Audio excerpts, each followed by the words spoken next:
Itiavako mandrakizay. Teminy andro nangina ao very irery. Tsy nampoiziko fa izy hanaovany tantarako. Niseho ianao nanazava ny haizina. Tamin'ny tsikiray nivadika ao masoandro ny alina. Ny fonyanso dia namaly anao.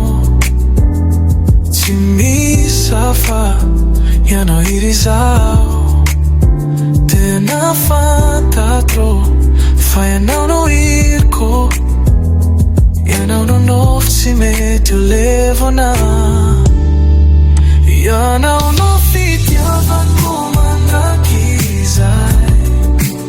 Tsy ho saraka tsy ho levona mihitsy. Ny foko miantso anao ianao no valiny.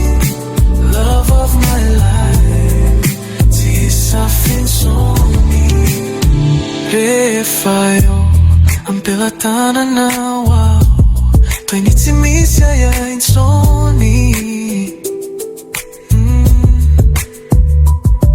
Ny tsiky ny fitiavanao mampifoanofy.